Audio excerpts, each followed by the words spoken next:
July 21, 2006. After 40 years as president and leader of the revolution in Cuba, Fidel Castro clashes for a second time with a journalist who's not afraid to expose him, and he loses his temper. Just like him, all the tyrants of the world explode when exposed to their darkest truths. These are dictators who flipped out at disrespectful interviewers. April 15, 1986. President Ronald Reagan orders an airstrike on Libya called the Operation El Dorado Canyon. The first direct U.S. military attack on this country was executed in retaliation for the bombing of a West Berlin nightclub, resulting in the death of one American soldier and 3 other citizens, and over 200 people were injured. Both the U.S. and the U.K. had been pointing at Libya, and particularly Colonel Muammar Gaddafi, as responsible for funding a series of terrorist attacks on European soil, even linking them to funding the activities of the separatist Irish Republican Army in the UK.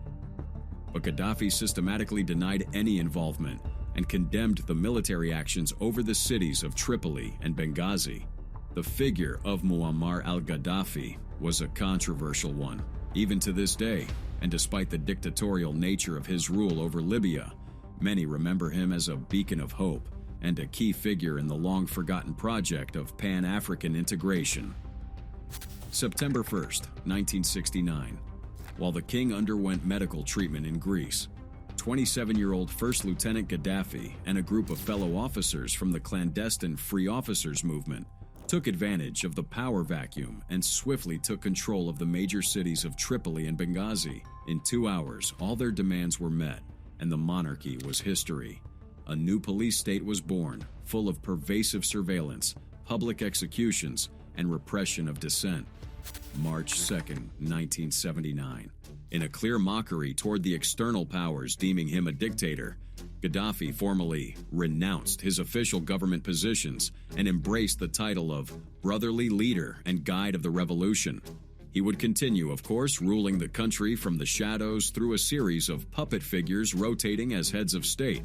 His political ideology, the Third International Theory, which he outlined in the Green Book, was supposed to be a form of direct democracy that distributed power among the people through a system of local congresses, while rejecting both Western capitalism and Soviet communism.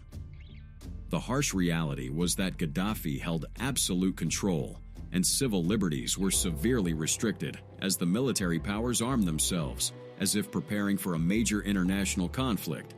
By 1981, he was considered a wild card that worried the Western powers. He had $12 billion in arms from the Soviet Union, but still denied any kind of ideological connection.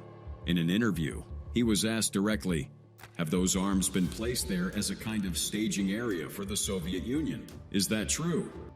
During the 1980s, Libya faced a severe economic crisis marked by a drastic decline in oil revenues, which fell from $21 billion in 1982 to just $5.4 billion in 1986. International disagreements due to his revolutionary and socialist character drove Gaddafi's regime to gradually become one of the major adversaries of the United States and NATO. Moreover, Gaddafi maintained a defiant attitude and aligned himself with revolutionary projects all across the world. Gaddafi supported the National Front for the Liberation of Chad and intervened there militarily, facing immediate backlash from the Organization of African Unity. He supported the IRA in Ireland, denying all connections to them while publicly speaking in favor of the movement, and supported Nelson Mandela's movement in South Africa.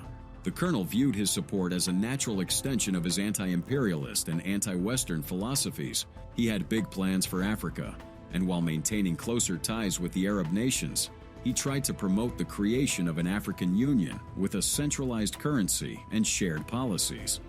During this effort, he unsuccessfully attempted to establish political unions with neighboring countries, including a brief treaty with Morocco to form the Arab-African Union, a project that quickly failed due to Morocco's relations with the United States and Israel.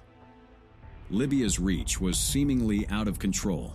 Several cases of international terrorism were allegedly planned and executed by Libyan revolutionaries abroad. They were pursuing and killing Libyan exiles, opposers to his regime, in several European countries like Germany and the UK. When confronted about it, he explained with a calm, cynical smile, the tension with the United States escalated negatively during Ronald Reagan's presidency, who accused Libya of being a state sponsor of terrorism and an ally of the Soviet Union.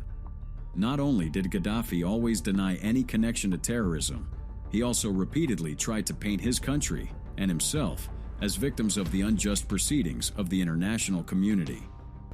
Gaddafi was questioned directly about these matters in 1988. The journalist pointed out that the British and the Americans say that you support revolution and terrorism all over the world, and therefore they can't do business with you. As indifferently as always, he answered, "The revolution is just a cause. It is the right of the people to make a revolution. America did a revolution, Britain did a revolution, France did a revolution, and China, every country in the world. And we support this just issue." Then he went even further and accused these big countries of carrying out state terrorism. Britain and America are not against Libya only. They are against all people. They terrorize all the people in the world by their sanctions, by their arms, economically.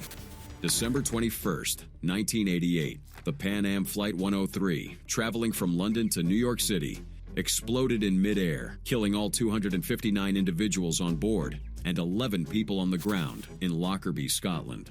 A joint investigation conducted over 3 years by Scottish and U.S. authorities determined that 2 Libyan intelligence agents were responsible for the attack.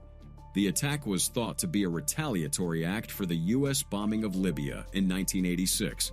In 2003, Muammar Gaddafi's government officially accepted responsibility for the incident and agreed to provide compensation to the families of the victims, although Gaddafi insisted that he did not personally order the attack.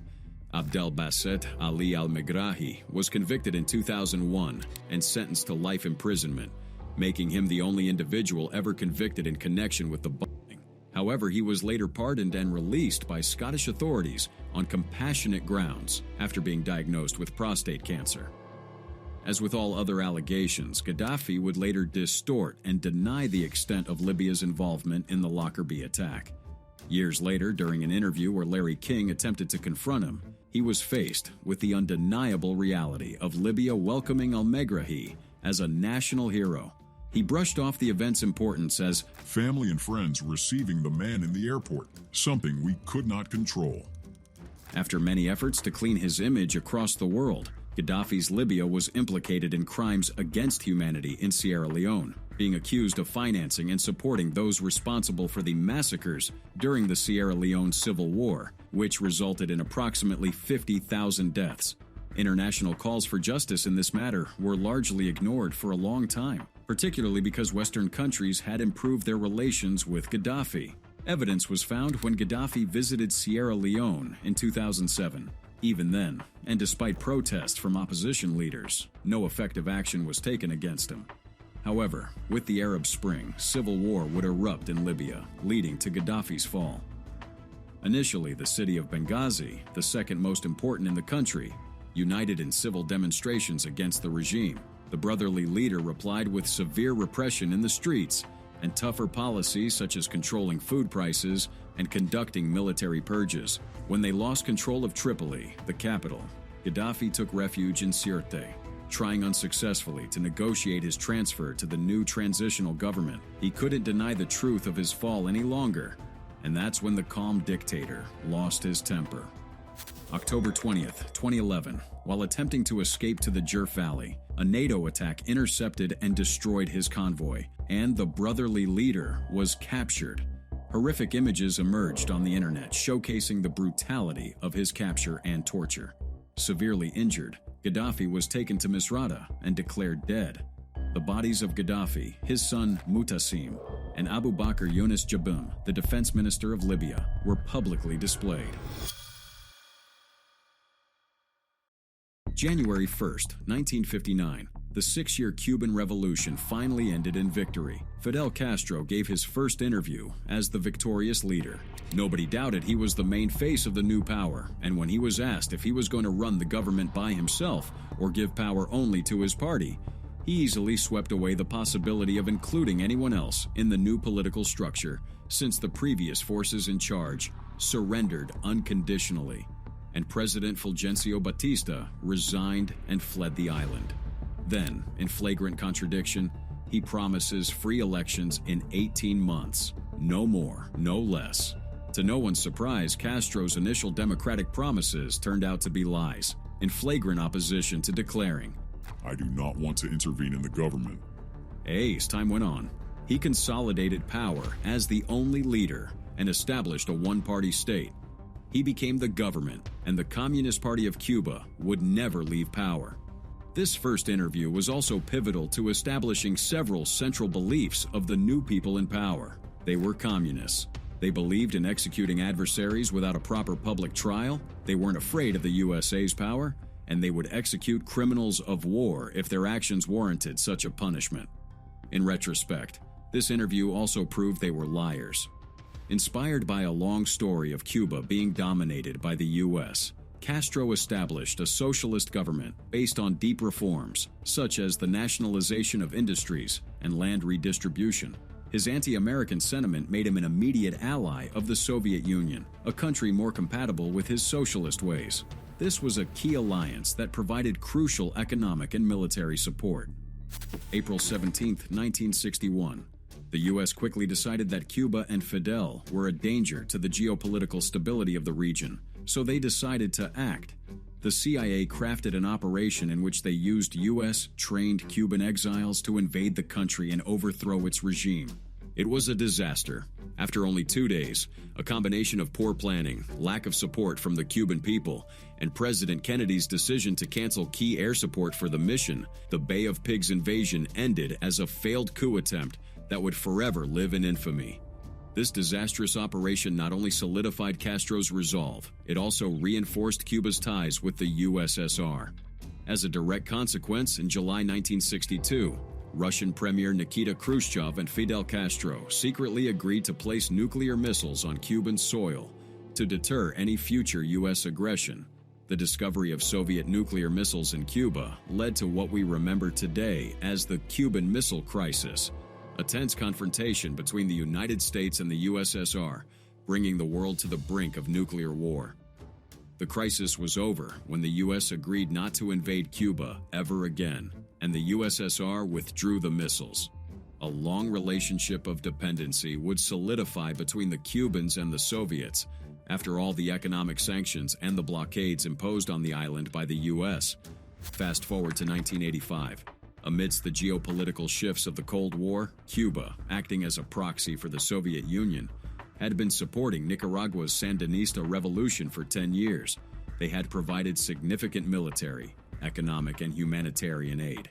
This support was critical in helping the Sandinistas consolidate power and sustain their war against the U.S.-backed counter-revolutionary forces, or Contras.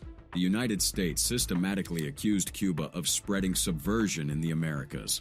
The U.S. State Department expressed it clearly. Was Cuba striving with Soviet support to introduce a Marxist-Leninist regime throughout the hemisphere? When confronted with this issue, Castro tried to divert attention away from the question by comparing socialism to the fundamental tenets of the Catholic Church, and wondering if the Church is also subversive as a result. Moreover, he passionately defended that the material and social conditions of every nation are unique, and hence revolutions can't be exported. But his real point here is that revolutions can't be avoided. By 1989, hundreds of Cuban exiles were alleging torture and persecution, and were going to take their cases to Geneva to ask for justice. It was an open secret that the Cuban regime silenced the press and made political prisoners out of anyone challenging the system. In one of his many trips to neighboring countries, a fierce Venezuelan journalist shot a chain of difficult questions without holding anything back. She was adamant in trying to get an actual response about the alleged crimes against humanity, but Fidel responded with his classic revolutionary victimism. Every time he was cornered by actually relevant questions with possibly compromising answers, he followed the same pattern of evasion. He denied the world's accusations and then flipped the coin to present Cuba and himself as worthy of praise, as objects of sacrifice, or as manifestations of a pure and superior ideal. That's the same script he followed when this Argentinian journalist exposed the incongruence of the luxurious holiday facilities, exclusive restaurants, and five-star hotels built on the island by foreign companies and destined for the enjoyment of foreigners. forever out of reach for the Cuban people. He simply couldn't stand that the journalist told him his socialism was a fragile lie directly sustained by blatant capitalist practices. November 18, 2000. Journalist Juan Manuel Sao for Telemundo faced Castro during a Q&A session at the 10th Ibero-American Summit in Panama. The man doesn't hold back for a second and corners him right from the beginning after trying to diffuse the tension with a joke about the U.S. imperfect election system. Castro tried to paint a picture of a perfect democracy in Cuba. Things started to get heated immediately, and as Fidel kept congratulating himself for his superior democratic system, summit personnel tried to forcibly shut down and remove the reporter, but Castro allowed him to continue. What's your question about power? Go ahead and say what you want. I'm not afraid of you. The exchange had turned into a rapid-fire debate, and Cao seized his opportunity. There are people who consider that you have closed all and every peaceful way to get you out of power. Why is it that you have the right to remain in power for 42 years without a real political opponent, without an opposing party, without a free press, without freedom of speech? It's a valid and legitimate question. Who chose you? The journalist got pushed away from the microphone while Castro tries to evade the question, talking about honesty and salaries, revolutionary duties, and one of his great fixations, a man named Luis Posada Carriles, a Cuban-born naturalized Venezuelan activist and former CIA agent, involved in several anti-Castro activities. July 21, 2006. Castro, for much anger and frustration, would unknowingly meet this brave journalist again. During an improvised Q&A, Cao shouted questions at Castro about the dissident Cuban doctor Hilda Molina and her inability to see her grandchildren. Castro responded angrily, demanding to know who was paying Cao to ask such questions. This was an infamous and long exchange in which Castro lost his temper beyond control. Never giving an actual response to the compromising question, he diverted the attention once again to his CIA-related paranoia. After Cao was forcibly removed, the remaining journalists seemed emboldened by the heated confrontation. An anonymous voice rises from the crowd. Commander, are you preparing a transition to step down from power?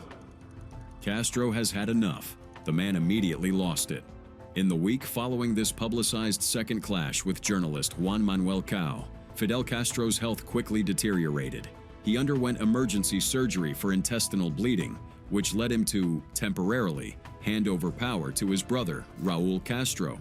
Fidel's powerful oratory and public charisma were suddenly replaced by written announcements and open letters to the public, and he never returned to active government. In 2008, Fidel Castro officially resigned as the president of Cuba, leaving power for good. Raul Castro was appointed as successor by the Communist Party, effectively perpetuating the dictatorial regime on the island. November 25, 2016. Castro, who had survived more than 600 assassination plots, several of which were sponsored or directly executed by the CIA, died of natural causes at the age of 90. He holds the record as the longest-lasting dictator in recent history, with 49 years of ruling over Cuba. In Castro's own words, he wasn't in power for that long, he was merely distributing power. His historic 1992 phrase, "For now the objectives were not reached," became prophetic. Chavez capitalized on the general discontent and economic turmoil in the country. He founded the leftist party Fifth Republic movement and enchanted the masses with promises of well-being and social revolution. He won the presidency with 56% of the votes. In those days, everybody seemed to love Chavez. Only a few Venezuelan journalists seemed to see through his democratic facade and detected the danger behind his deceiving promises and his talks about socialism. July 25, 1999. Chavez moved fast while he still had the whole country in the palm of his hand. He needed to start a series of transformations to amplify his power. So just a few months after he assumed the presidency on February 2nd, the country was voting on and approving a constituent assembly with full powers over the creation of a revised version of the Venezuelan Constitution. This movement was pivotal for creating the perfect initial conditions for his first term. Now that he had come to power by legal means, He would use the same legal means to perpetuate his Bolivarian ideal in power.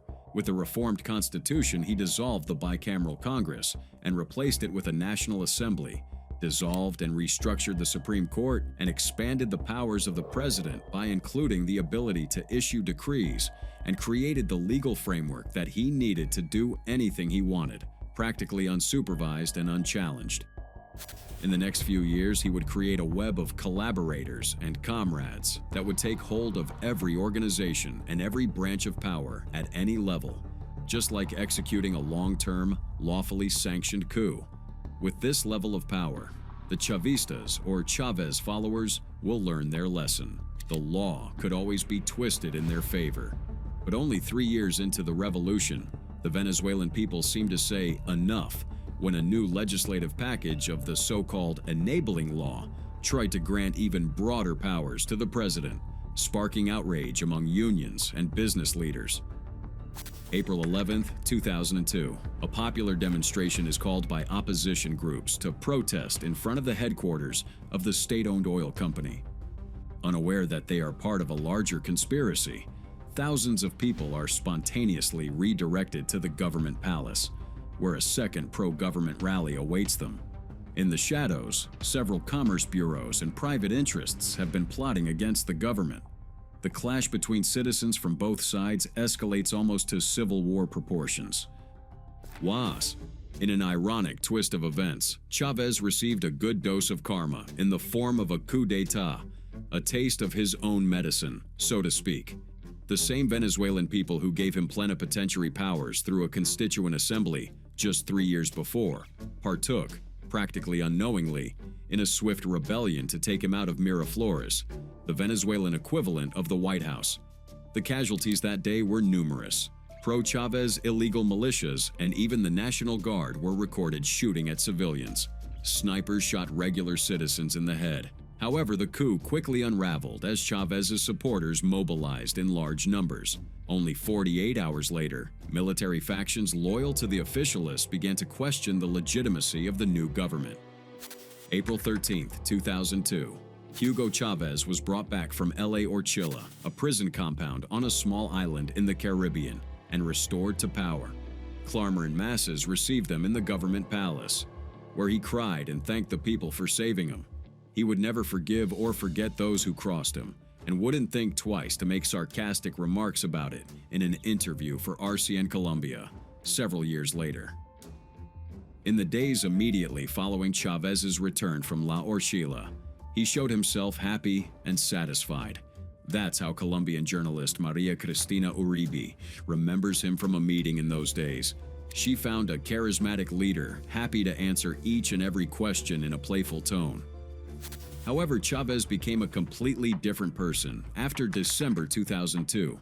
Venezuela's economy, heavily reliant on oil exports, came to a near-complete stop when the Confederation of Venezuelan Workers, CTV, and private business groups organized a general strike spanning the whole country.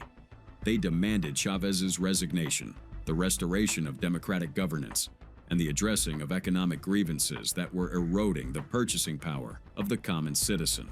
The strike led to significant disruptions in oil production for several weeks and resulted in billions of dollars in lost oil revenue. Chavez counterattacked with a mix of repression and state propaganda. For him, this was an attempt at a second coup. He reimagined control over PDVSA, the main oil extraction company in the country, by implementing extreme measures to replace striking workers. Ultimately, the strike failed to end with Chavez's term, and his power started to grow to a greater extent in the following years. Well behind was the sassy and witty military man, who made journalists smile and even laugh sometimes amidst the hardest conversations. The master manipulator became irritable, tired, and intolerant. The simple fact of being reminded of his past as a conspirator and coup plotter himself was enough to drive him crazy and hostile. Colombian journalist Maria Cristina Uribe, who had previously and playfully interviewed him during his master manipulator phase, found him bitter, resentful, and uncommunicative just 9 months after their first meeting. He was ready to flip out at any question at any given second. Bitter and all, Chavez was just beginning to navigate a complex maze of referendums, reforms, and re-elections that would work ever in his favor. He never lost one of the 5 major electoral events in which he participated, and his only setback was the time when he lost a referendum on constitutional reforms in 2007. He had just won a new 6-year term in 2006, so this wasn't a big deal in the big picture. It might sound weird and incomprehensible that we talk about so many elections, but the truth is that Chavez's tentacles were all over the country after the 1999 constitutional reform. He dissolved Congress and reinstated it as a national assembly under his control. He seized the judicial power and infiltrated puppet magistrates in the Supreme Court. He appointed the directors of the Electoral Council who bought the fraudulent machines to count the votes that gave him every victory. With every institution under his thumb and fighting a shadow clownish opposition that never crystallized into real political alternatives, Chavez's control of Venezuela was absolute. He was a legitimized dictator who wandered the country as his personal property, dressed in his military suit full of made-up decorations and seizing the assets of corporations and banks, live on TV. Year by year, he and his adepts ransacked the Venezuelan people, effectively realizing Marx's empty dream of seizing the means of production. By this time, the red utopian redistribution of wealth was a reality. All his friends, deputies, and family members had become filthy rich, while he preached on his TV show, Being rich is evil. He was Castro's wet dream, drenched in oil. This Chavez was worlds apart from the beloved president, who, back in 1999, lied through his teeth to sell the idea of the Constituent Assembly. In 2009, during one of his innumerable clashes with journalists, Chavez was trying to explain why he was so nervous about military cooperation agreements between Colombia and the U.S., which he considered a very real geopolitical risk given Colombia's proximity to Venezuela. Just like Castro before him, he pointed out the imperialist methods and the ambitions of the Yankees, who were ready to search for any excuse to invade Venezuela and establish a puppet government that allowed them to seize Venezuelan oil, the largest oil reserve in the world. Chavez gave the Colombian journalist a masterclass in U.S. orchestrated coups history across Latin America, and when she replied that Colombia was simply honoring old agreements with the United States, Chavez lost it. This behavior became an increasingly repeating pattern. Every time Chavez was questioned or challenged or simply presented with evidence of his power abuse, the inefficiency of his government, or his many unkept promises, he would either try to deflect the question and tangle the interviewer in a complex web of tangents, or rudely dismiss the data he was presented with. When the interviewer happened to be an American or allied journalist, his responses tended to be even harsher. Larry King saw this firsthand when he tried to address Chavez's behavior and lack of tact. He recalled how he used to say President Bush was the devil, and the United Nations podiums reeked of sulfur when Bush stepped down. King then doubled down on more contemporary events. You called President Obama once ignoramus. Don't you think that insults, Mr. President, don't harbor peace? Then Chavez went full ballistic and accused the U.S. government of trying to kill him in the 2020 coup, just like they have done with all the Latin American presidents they didn't like. May 29, 2010. The more elections Chavez won, the more he denied everyone the right to question him. A good example of this was seen in his interview with Stephen Sacker for Hard Talk BBC, not even a full minute into the interview. And Chavez was reacting aggressively because Sacker started hard, as the shoe name implies. I want to begin asking about the Venezuelan economy. You have a serious inflation problem, you have a recently devalued currency, and your country is still in recession. Is it fair to say that right now socialism isn't working? Chavez's response was as childish as one could expect. I believe that you have more problems in England and Spain and Europe. There's a disaster. Chavez is already trying to rapid-fire numbers and statistics about economic growth, but he is abruptly cut by Sacker. Yeah, you were growing, but you are not anymore. Once again, every external actor is the culprit. The World Bank, the United States, ruthless capitalism, etc., everything but his policies. At least the guy recognizes Venezuela's paralyzing dependency on oil. But his first moment of rage comes when Sarkozy talks about the loss of municipalities in the 2008 elections. June 2011, Hugo Chavez's flame suddenly began extinguishing when he was diagnosed with cancer. Despite the severity of his illness and the continuous leaves for medical treatment in Cuba, he remained politically active and won yet another presidential election in October 2012. Maybe he wasn't lying every time he declared he wanted to rule the country until 2021, so winning a new election was going to take him closer to that goal with a new term, ending in 2019. However, his health continued to decline rapidly, and he was visibly affected by the cancer progression. March 5, 2013, Vice President Nicolas Maduro announced Chavez's death on national TV. Perhaps knowing that his absence would lead to inner conflict within the party, Chavez timely instructed his followers to support his vice president Nicolas Maduro as the next leader of the Bolivarian Revolution, and after his death, Maduro keeps ruling the country and forging electoral triumphs.